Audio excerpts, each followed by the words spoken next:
The lights in the auction hall were too bright and too hot. Marcus Chen wiped sweat from his forehead as he sat in the back corner, wondering why he had even come to this place. His cargo ship needed repairs, and someone at the spaceport told him he could find cheap workers here. But this wasn't what he expected. This was a slave market. The smell hit him first. Fear, sweat, and something else he couldn't name. Hundreds of beings filled the massive hall on Nexus Station.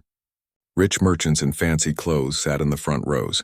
Crime bosses with their bodyguards took up entire sections. Everyone was here to buy people like they were buying tools or furniture. On the stage, an alien auctioneer with 4 arms was selling the captured beings one by one. Marcus watched in horror as families were separated, as warriors were sold to fighting pits, as gentle creatures were bought by collectors who wanted exotic pets. Each sale made his stomach turn worse. "Next item," the auctioneer called out. His voice echoed through speakers around the hall. Lot number 47. A Cytherian female, age approximately 25 in human years. 2 guards dragged a chained figure onto the stage. Marcus sat up straight. Even from the back of the hall, he could see this one was different. She didn't hang her head like the others. She didn't cry or beg. Instead, she stood tall despite the heavy chains around her wrists and ankles. The alien girl had skin like polished black stone. Silver markings covered her arms and face, glowing softly under the harsh lights. Her hair was white as snow and hung past her shoulders. But it was her eyes that caught Marcus's attention. They burned with a fire that the chains couldn't put out. She looked at the crowd like she was memorizing every face, planning how she would make them all pay. "Be warned," the auctioneer continued, his voice losing some of its enthusiasm. "This particular specimen has proven difficult to manage. She has been through 17 auction houses across 6 star systems. Previous owners have reported problems with cooperation." Someone in the front row laughed. "What kind of problems?" The auctioneer checked his datapad. 3 dead handlers, 2 successful escapes, property damage totaling over 50,000 credits, and she refuses to respond to standard conditioning techniques. The laughter died quickly. Marcus saw several potential buyers stand up and leave. Others were shaking their heads and crossing this lot off their lists. The Cytherian girl watched them go with satisfaction in her burning eyes. "However," the auctioneer said desperately, "Cytherians are known for their incredible strength and enhanced senses.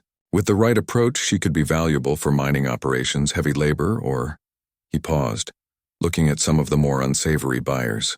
"Other purposes." A large alien with green scales raised his hand. "What's her kill count?"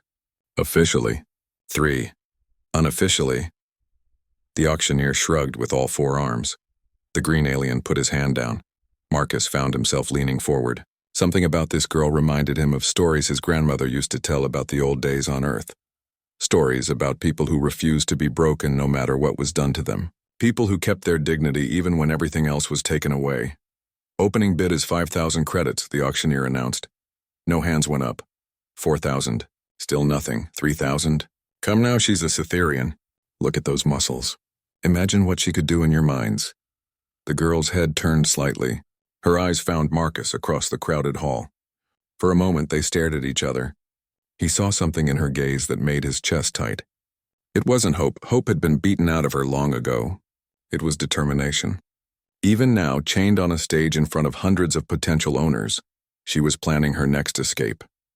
2,000 credits? Surely someone needs heavy labor. A few hands went up half-heartedly, then came back down as their owners remembered her reputation. Marcus watched as even the desperate buyers decided she wasn't worth the risk. 1,000 credits, the auctioneer said, his voice flat with defeat. Going once? Marcus thought about his cargo ship, old and barely holding together. He thought about his empty bank account and the repairs he couldn't afford. He thought about how he'd come here looking for workers, not slaves. He should leave. This wasn't his problem, but he kept staring at the girl on the stage. She hadn't looked away from him. In her eyes, he saw something that reminded him of his own reflection during the worst times in his life. Times when he'd had nothing left but his refusal to give up, going twice. Before he knew what he was doing, Marcus's hand was in the air. The auctioneer blinked in surprise. "We have a bid of 1,000 credits from the human in Section 7. Do I hear 1,100? The hall was quiet.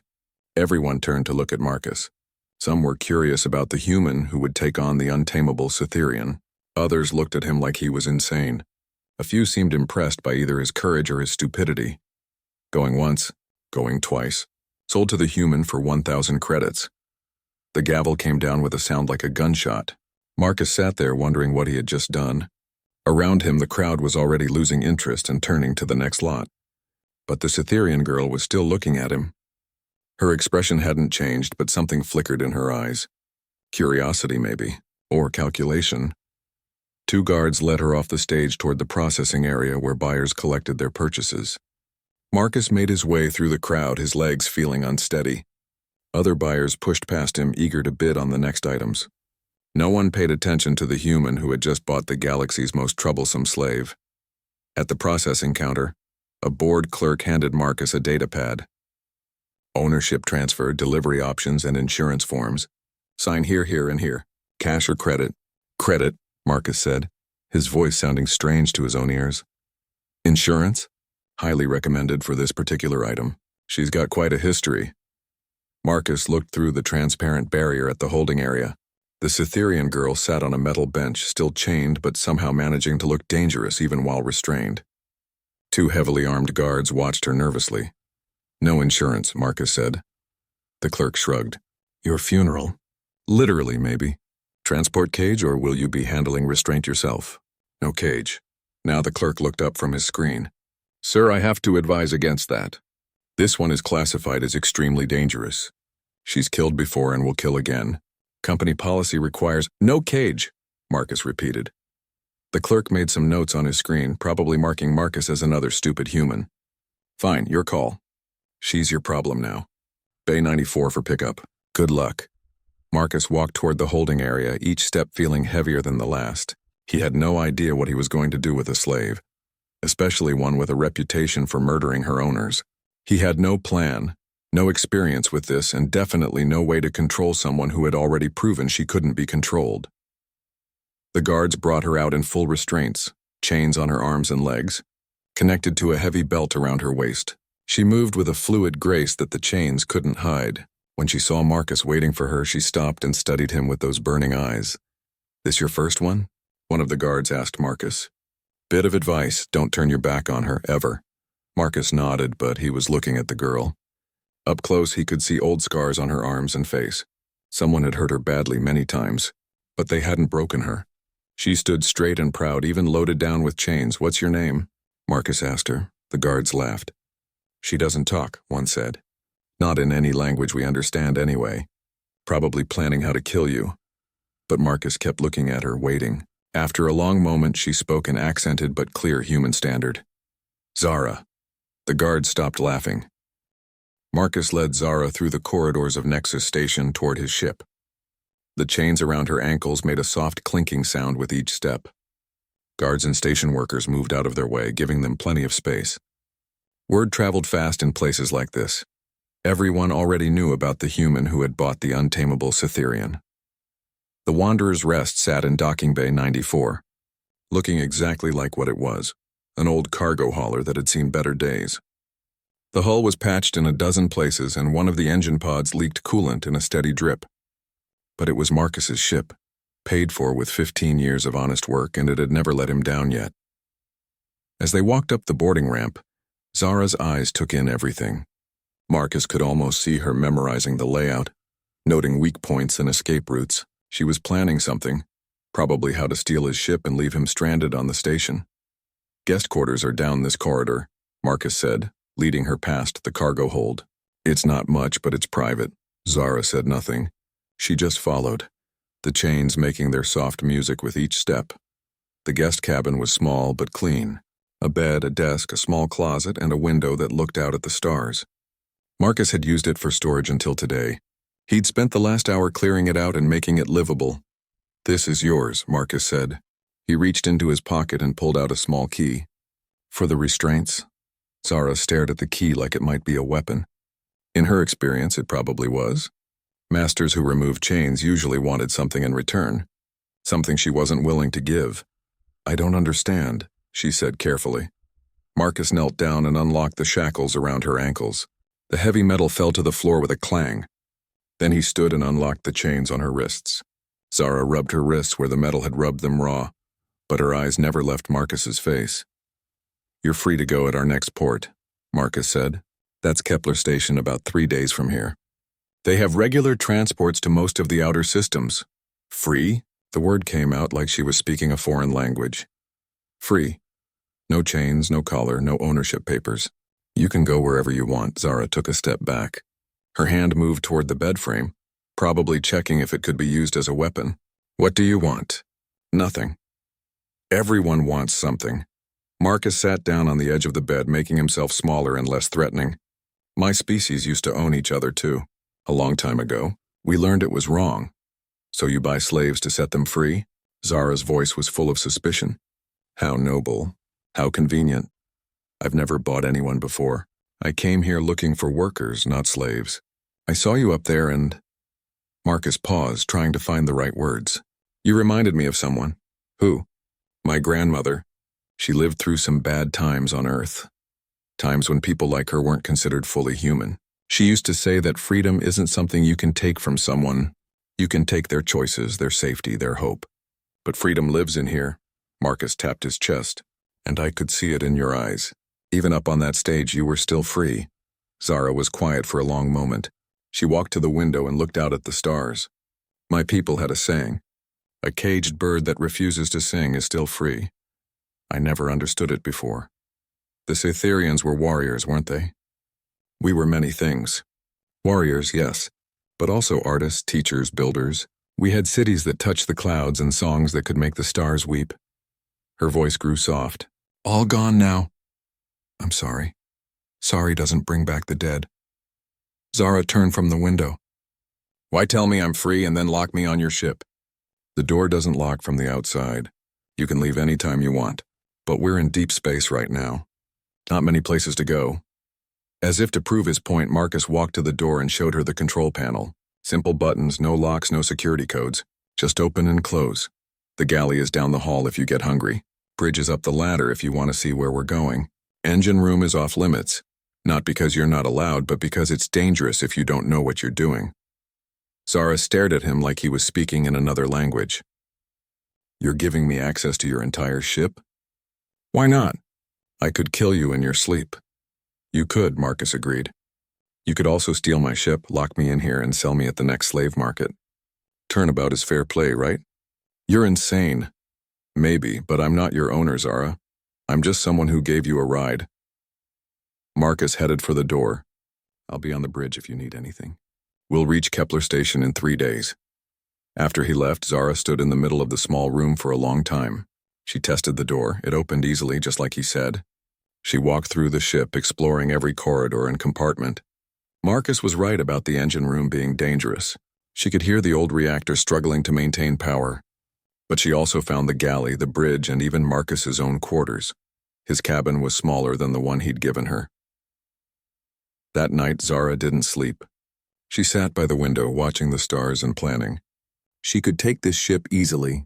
Marcus was obviously soft, probably wouldn't even fight back. She could be halfway to the Rim territories before he knew what happened. But something stopped her. Maybe it was the way he'd looked at her on the station, not like property, not like a dangerous animal, but like a person. Maybe it was the fact that his own cabin was smaller than hers, or that he'd unlocked her chains without asking for anything in return. Or maybe it was what he'd said about freedom living in your chest. She could feel it there, a small warm spot that had been cold for so long she'd forgotten it existed. The next morning, Marcus found her in the galley, trying to figure out how to work the food processor. He showed her without making a big deal of it, then made himself some coffee and sat down across from her. "Sleep well?" he asked. "I don't sleep much anymore. Bad dreams, bad memories." They ate in comfortable silence. Zara kept waiting for him to ask her questions, to probe for information about her people or her past. Masters always wanted to know everything about their property, but Marcus just drank his coffee and read reports on his datapad. "Can I ask you something?" Zara said finally. "What's your cargo?" Marcus looked up from his pad. "Medical supplies. Antibiotics, surgical equipment, blood substitutes. Nothing exciting?" "Where are you taking it?" "Kepler Station first, then on to Terminus Colony. They had an outbreak of something last month. Still trying to get back on their feet." "You're a doctor?" "Just a cargo hauler. but I try to carry things that help people when I can. Marcus finished his coffee. What about you? What did you do before? It was the first personal question he'd asked. Zara tensed, waiting for the real interrogation to begin, but Marcus just waited patiently, like her answer didn't really matter to him either way. I was a military commander, she said finally. 3rd Defense Fleet, Cytherian Confederacy. That explains a lot. Like what? Like why you carry yourself like someone used to giving orders. Like why you checked every exit route the moment you came aboard. Like why you sit with your back to the wall. Zara was quiet for a moment. My unit was evacuating civilians when the raiders came.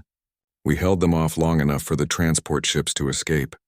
Most of my people made it out, but not you. Command officers don't abandon their posts. Even when the fight is hopeless, especially then, Marcus nodded like he understood. Honor's a heavy thing to carry. It's all I have left. That afternoon, pirates attacked the ship. They came out of nowhere, 3 fast attack craft against 1 old cargo hauler.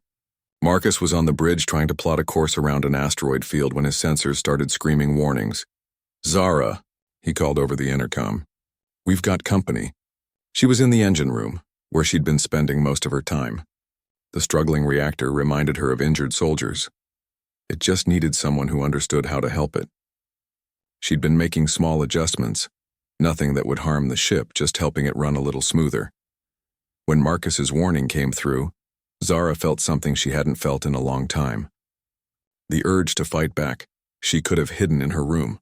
She could have waited to see what the pirates wanted, maybe even offered to help them in exchange for her freedom. It would have been the smart thing to do. Instead, she ran toward the bridge. The pirates hit them hard and fast. Energy beams lanced through space, striking the Wanderer's rest and making the old ship shudder. Marcus gripped the pilot's controls, trying to keep them alive with nothing but an old cargo hauler, against 3 military-grade attack ships. Come about. Human. A voice crackled over the communication system. Prepare to be boarded. Surrender now and we might let you live. Marcus was about to answer when Zara burst onto the bridge. Her eyes took in the tactical display in seconds, reading the enemy positions and attack patterns like she was born to it. Who are they? She asked, sliding into the weapons station. Pirates, probably after the medical supplies. Marcus pulled the ship into a hard turn, barely avoiding another volley. The weapons on this thing are mostly for show. We can't fight 3 attack ships. Zara's hands flew over the weapons controls, bringing systems online that Marcus didn't even know worked. These aren't random pirates. Look at their formation. Marcus glanced at the tactical screen. The 3 ships were moving in perfect coordination, like a military unit. You know them? I know the pattern. Zelrani assault tactics. Someone trained them well. Zara locked onto the lead ship and fired. The old cargo hauler's weapons weren't much, but in her hands they were deadly accurate. Very well. The pirate ship's shields flared as Zara's shots hit home. Over the communications channel, angry voices were shouting in several languages. Marcus caught enough to understand they were surprised that the cargo ship was fighting back so effectively. Impossible, one voice said in accented human standard. Check your readings. That cargo hauler shouldn't have that kind of firepower. Zara smiled grimly and fired again. This time she hit the pirate ship's weapon systems, sending sparks cascading across their hull. It's not the ship, it's the gunner. The 3 attack ships regrouped and came at them from different angles. Marcus pushed the old engines harder than he ever had before, diving toward the nearby asteroid field. If they could get in among the rocks, maybe the larger ships would have trouble following. Smart thinking, Zara said, still firing at anything that came into range. Use the environment. I learned from the best, Marcus replied, threading the ship between 2 massive asteroids. Who taught you to fly like this? My father. He flew cargo during the Earth-Centauri conflict. Always said the secret to surviving wasn't having the biggest guns. It was making the other guy think you did. The pirates followed them into the asteroid field, but they were having trouble with the tight spaces. The Wanderer's Rest was built for this kind of flying, designed to navigate through debris fields and crowded space lanes. The attack ships were built for open space combat. Marcus used every trick his father had taught him, spinning the ship around asteroids and using the rocks for cover.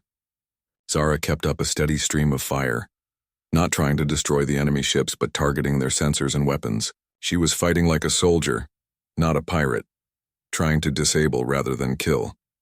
There, Zara said, pointing at the tactical display. The lead ship has lost most of its weapons.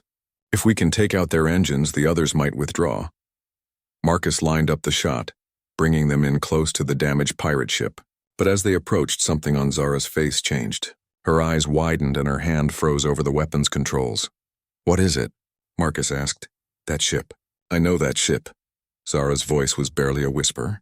"It's the Crimson Talon, Vex Korthak's personal raider." "Who's Vex Korthak?" "The one who destroyed my world." On the communications channel, a new voice spoke, deeper than the others, with an accent Marcus didn't recognize. But Zara clearly did. Her entire body went rigid when she heard it. "Little Cytherian bird," the voice said mockingly. "Did you think you could hide from me forever? I've been tracking you across 6 systems. My property doesn't get to choose new owners." Zara's hands clenched into fists. "Korthak, you cost me a lot of money, bird. 17 auction houses. All those transport fees. All those disappointed buyers who wanted their credits back when you proved too spirited." The alien's laugh was like breaking glass. "But now I've found you. And this time I'll make sure you're properly broken before I sell you again." Marcus looked at Zara's face and saw something that made his blood run cold. It wasn't fear, it was pure hatred, the kind that burned hot enough to melt steel. This wasn't just about slavery anymore. This was personal. "He's the one," Zara said quietly. "The one who came to my world. Who bombed our cities, slaughtered our people, took the survivors for the slave markets. He specifically targeted military commanders because breaking us would break our people's spirit. Zara, I watched him execute my second-in-command when she tried to protect a group of children. I watched him burn our capital city from orbit just to make a point." Her voice was getting colder with each word. "He's been hunting me ever since I escaped his ship 2 years ago." The pirate leader's voice crackled over the comm again. "Are you listening, human? Your little pet belongs to me. Surrender her now and I might let you keep your ship and your life." Marcus looked at Zara, then at the tactical display showing 3 ships against 1. The smart thing would be to give her up. She was right, this wasn't his fight. He was just a cargo hauler who'd made a stupid decision at a slave auction. Instead, he opened the communications channel. "This is Captain Marcus Chen of the Wanderer's Rest," he said clearly. "The person you're looking for is not property. She's a free being under my protection. If you want her, you'll have to go through me." Silence on the channel for a moment. Then Korthak's laughter returned, louder and more mocking than before. "A human protecting a Cytherian slave? How amusing. Do you know what I'm going to do to you, little human? I'm going to keep you alive while I break your pet all over again. I'm going to make you watch while I—" Marcus cut the channel. He'd heard enough. "You didn't have to do that," Zara said quietly. "Yes, I did." "Why? You barely know me. I could still be planning to kill you and steal your ship." Marcus pulled the Wanderer's Rest around behind a large asteroid, buying them a moment to breathe. "Because nobody deserves what he's threatening. Because you chose to fight beside me instead of running. And because—" he paused, trying to find the right words. "Because my grandmother always said that how you treat people when you don't have to treat them well shows who you really are." Zara stared at him for a long moment. "Your grandmother sounds like she was a wise woman." She was. She also would have told me that 3 against 1 are bad odds. Then it's a good thing I know Zelrani tactics. Zara turned back to the weapons console. "And it's an even better thing that Korthak doesn't know human ones." "What do you mean?" "Zelrani commanders are proud. They like to prove their superiority through single combat when they can. If we can make this personal enough, Korthak might send his escort ships away and face us alone." Marcus thought about that. How do we make it personal? Zara's smile was sharp as a blade. "We hurt his pride. Zelrani can't stand being outsmarted by someone they consider inferior." She opened the communications channel again. "Korthak, you coward. 3 ships against 1 cargo hauler? Is this how far the mighty Zelrani have fallen? I remember when your people were warriors, not scavengers picking on helpless merchants." The reaction was immediate. Angry voices flooded the channel in the harsh Zelrani language. Marcus didn't understand the words, but the tone was clear. She'd hit a nerve. "You dare question Zelrani honor, slave?" Korthak's voice was pure rage now. "I'll show you what happens to creatures who forget their place." "Then face me yourself," Zara shot back. "Ship to ship, commander to commander. Or are you afraid that a slave might be a better warrior than a Zelrani warlord?" More angry voices. Marcus could see on the tactical display that the 3 pirate ships were clustering together, probably arguing over what to do next. He's thinking about it, Zara said quietly. Zelrani honor codes are complicated, but they have rules about challenges from former military officers. Even slaves, and if he accepts, then it's one ship against one ship. Better odds, and if he doesn't, then we're probably going to die. But we'll go down fighting, and that's worth something. Marcus nodded. He'd rather face death with dignity than live on his knees. Maybe that was a human thing, or maybe it was just what happened when you spent time around people like Zara. The communications channel crackled back to life. Very well, little bird, Korthak said. You want single combat? I accept your challenge. But when I win, your human friend suffers for your arrogance. The two escort ships peeled away, taking positions outside the asteroid field. The Crimson Talon came forward alone, its weapons powering up for battle. Zara's hands moved over the controls with deadly precision. Marcus, I need you to fly like your life depends on it. It does. Good. Because I'm about to show this Zelrani bastard what happens when you underestimate a Cytherian. The Crimson Talon was everything the Wanderer's Rest was not. Sleek, deadly, and built for war, its hull gleamed with fresh armor plating and its weapon systems were military grade. Against Marcus's old cargo hauler, it should have been no contest. But Korthak had made a mistake. He'd let his anger cloud his judgment, and now he was facing two people who had nothing left to lose. Stay close to the asteroids, Zara told Marcus as they maneuvered for position. Use them for cover. Make him come to us. Marcus nodded, keeping the ship dancing between the floating rocks. His hands were steady on the controls, but his heart was pounding. He'd never been in a real space battle before. Dodging customs inspectors and outrunning the occasional patrol was one thing. This was life and death. How do we beat him? Marcus asked. That ship outguns us 10-1. We don't fight his strengths. We fight smart. Zara was studying the enemy ship's movements, watching how Korthak positioned himself for attack runs. Zelrani tactics are all about overwhelming force and intimidation. They're not used to opponents who adapt. The Crimson Talon opened fire, energy beams lighting up space around them. Marcus threw the Wanderer's Rest into a spiraling dive that took them behind a cluster of smaller asteroids. The enemy shot struck rock instead of ship, sending debris spinning through the void. He's getting frustrated, Zara observed. Good. Angry commanders make mistakes. She returned fire not at the Talon's heavily armored front, but at its sensor arrays and communication equipment.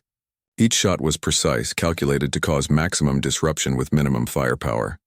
What are you doing? Marcus asked as he pulled them around another asteroid. Blinding him. If he can't see us clearly, his advantages in firepower don't matter as much. Over the communications channel, they could hear Korthak shouting orders to his crew. The Zelrani warlord was clearly not used to his prey fighting back so effectively. Stop hiding behind rocks, coward. Korthak's voice boomed. Face me in open space. Classic mistake, Zara said with satisfaction. He's letting pride override tactics. Exactly what I hoped for. Marcus brought them out from behind an asteroid just long enough for Zara to fire another precise shot, then ducked back into cover before the Talon could respond. It was like a deadly game of hide-and-seek, played among the drifting rocks of space. But even with their clever tactics, Marcus could see they were slowly losing. The Wanderer's Rest was taking damage from near misses and debris impacts. Their weapons were running low on power, and the old ship systems were starting to strain under the constant maneuvering. Zara, Marcus said quietly, I don't think we can keep this up much longer. She looked at the tactical display, her face grim. I know, but I have an idea. It's dangerous. More dangerous than what we're already doing? Much more dangerous. And it requires perfect timing. Marcus pulled them through a narrow gap between two asteroids, the ship's hull scraping against rock on both sides. Tell me, see that cluster of asteroids ahead? The big ones with all the smaller rocks orbiting them? Marcus looked where she was pointing.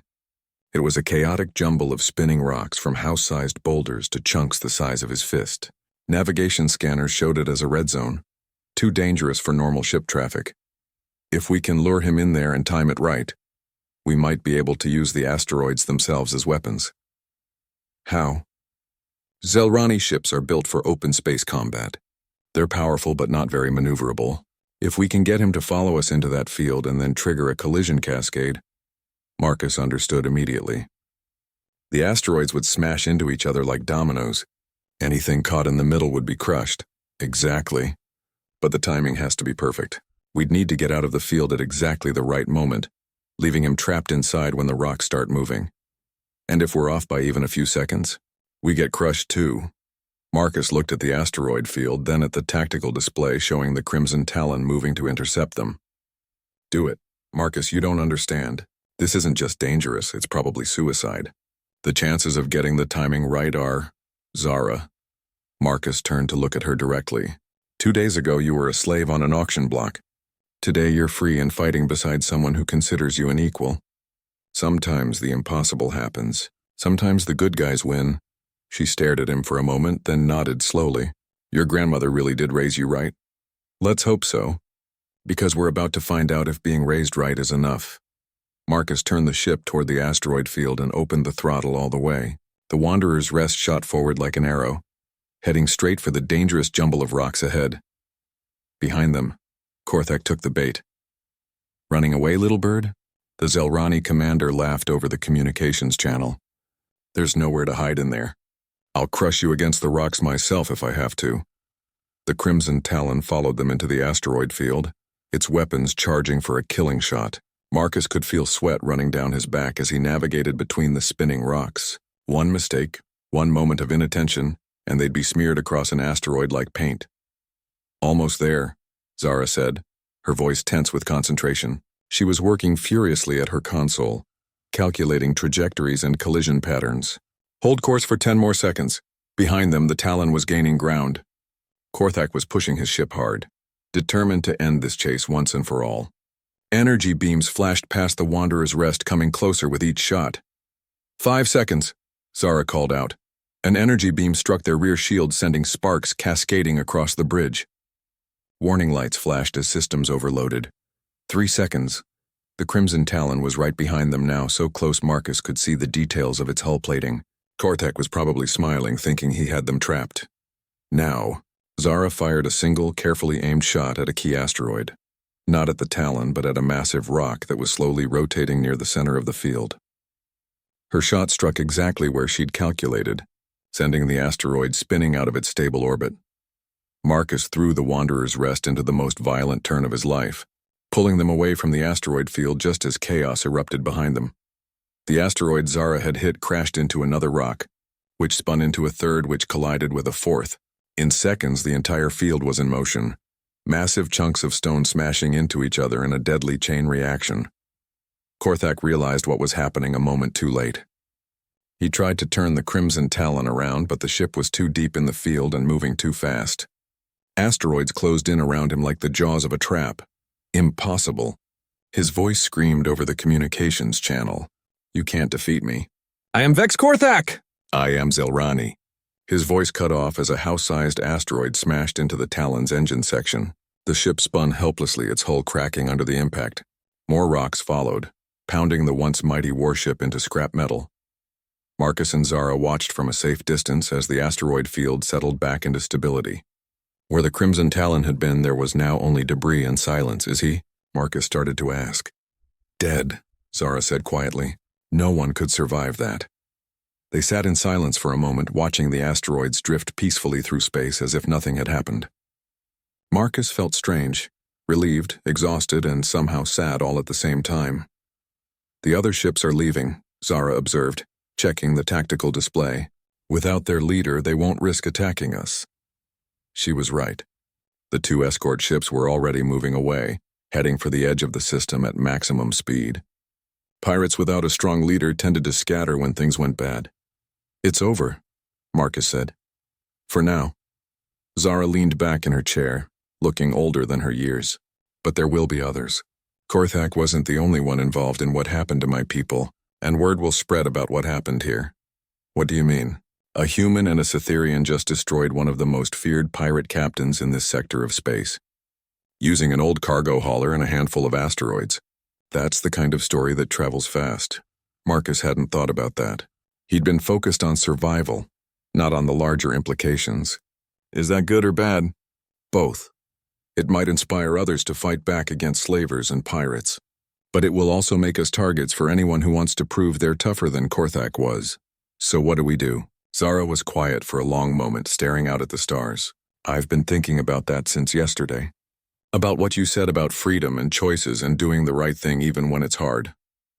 And I think maybe one person can make a difference, even if it's just for one other person at a time.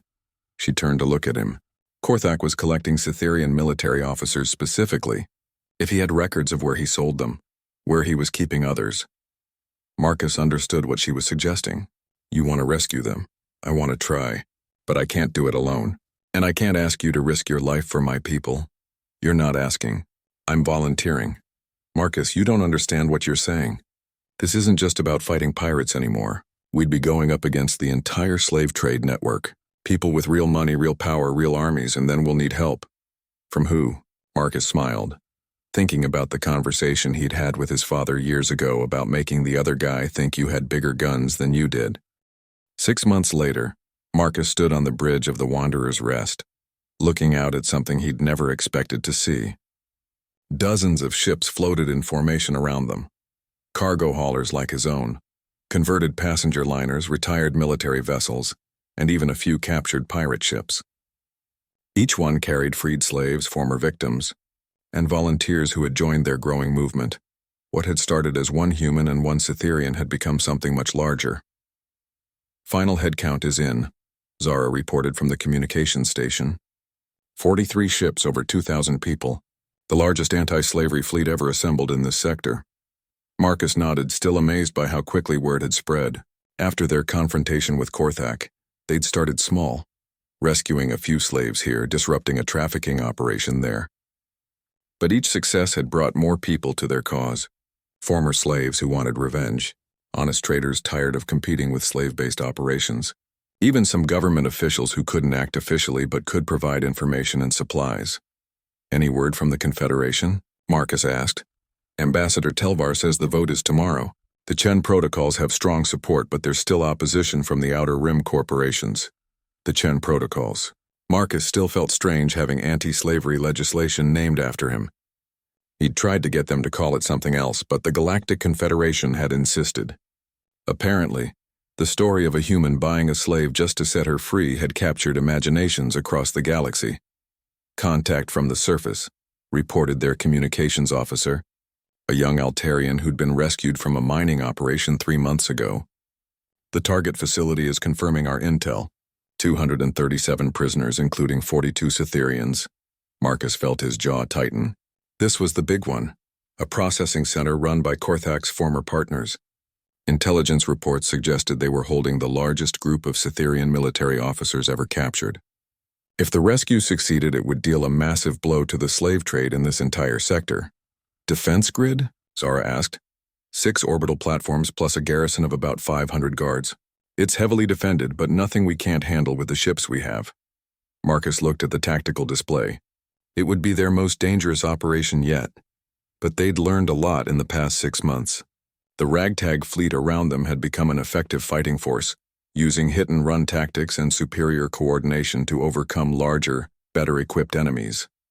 Signal the fleet, Marcus said. Begin the approach. Remember, our priority is the prisoners.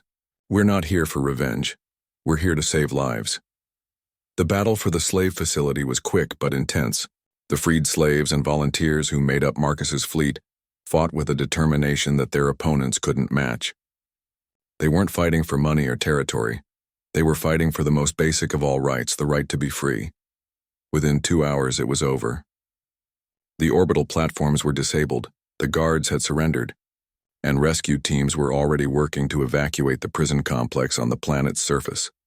Marcus was in the shuttle bay, helping coordinate the evacuation when Zara found him. Marcus, she said quietly, you need to see this.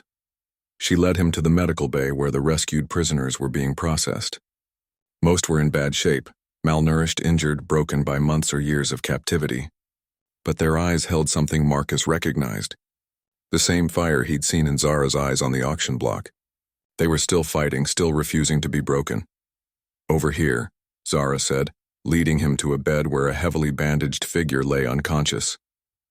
Marcus looked closer and felt his breath catch. The person on the bed was young, maybe 19 or 20 in human years. But something about the way they lay, even unconscious, spoke of incredible pain and suffering.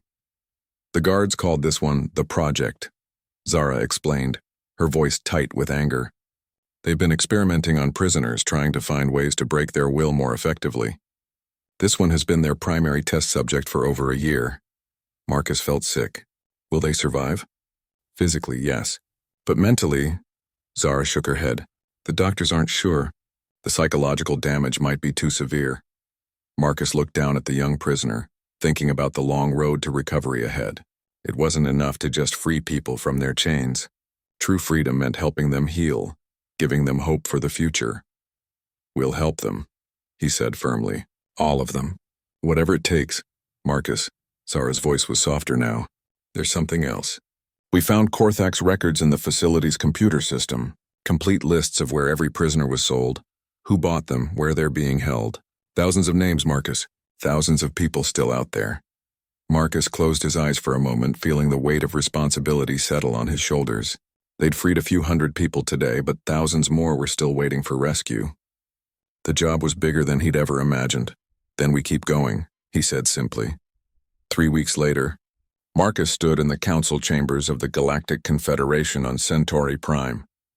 He was supposed to be testifying in support of the Chen protocols, but instead he found himself thinking about that first day on Nexus Station, about a young woman in chains who refused to be broken, and a moment of impulse that had changed everything. Captain Chen, the Confederation president, was saying, "Your efforts have been remarkable. But some council members are concerned about vigilante operations outside official channels. What assurance can you give that your organization will work within the law?" Marcus looked out at the assembled delegates, hundreds of species from across the galaxy, all debating the future of billions of sentient beings. Some were genuine advocates for freedom. Others were clearly more concerned with protecting their economic interests. "With respect, Madam President," Marcus said, "the law has failed these people for centuries. While governments debated and corporations counted profits, millions of beings were bought and sold like property. Sometimes doing the right thing means acting first and asking permission later." There was murmuring in the chamber, some approving, some disapproving. Marcus continued, "But I'm not here to ask for permission to keep fighting slavery. I'm here to ask for partnership. The Chen protocols aren't just about making trafficking illegal. They're about creating a system to actively hunt down slavers and free their victims. We've proven it can be done. Now we need official support to do it on a galactic scale." The debate that followed was long and heated. Marcus answered questions for hours, explaining their methods, their successes, their plans for the future. Some delegates were clearly moved by the stories of rescued slaves. Others seemed more interested in the economic implications. Finally, the president called for the vote. Marcus held his breath as the results came in. It was close, closer than he'd hoped. But in the end, the Chen protocols passed by a margin of just 12 votes. "The motion is adopted," the president announced. "The Galactic Confederation hereby establishes the Anti-Trafficking Task Force, with Captain Marcus Chen as its first director, and full authority to coordinate anti-slavery operations across member systems." The chamber erupted in cheers and boos. Marcus barely heard them. He was thinking about Zara, waiting for news aboard the Wanderer's Rest. About the young prisoner they'd rescued, who was finally starting to show signs of recovery. About the thousands of names on Korthak's lists, still waiting for freedom. Later that evening, Marcus stood on the observation deck of the Confederation building, looking out at the lights of the city below. Zara found him there, as he knew she would. "So," she said, joining him at the railing, "Director Chen has a nice ring to it. I'm still just a cargo hauler who made a stupid decision at a slave auction. That stupid decision just changed the course of galactic history." Marcus smiled.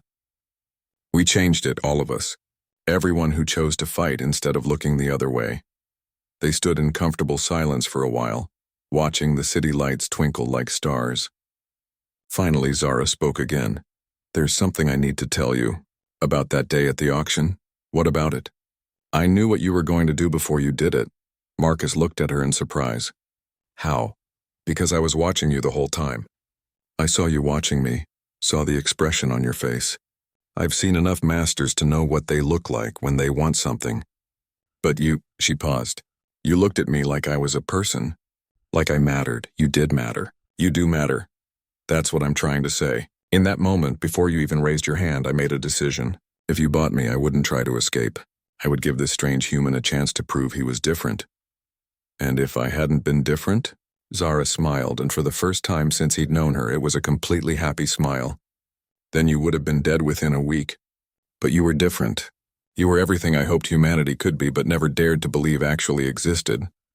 Marcus felt something warm spread through his chest. Your grandmother's saying about the caged bird? I finally understand it now. A caged bird that refuses to sing is still free because freedom isn't about where you are. It's about who you choose to be. And what you choose to fight for. A soft chime from Marcus's communicator interrupted them. He checked the message and smiled. What is it? Zara asked.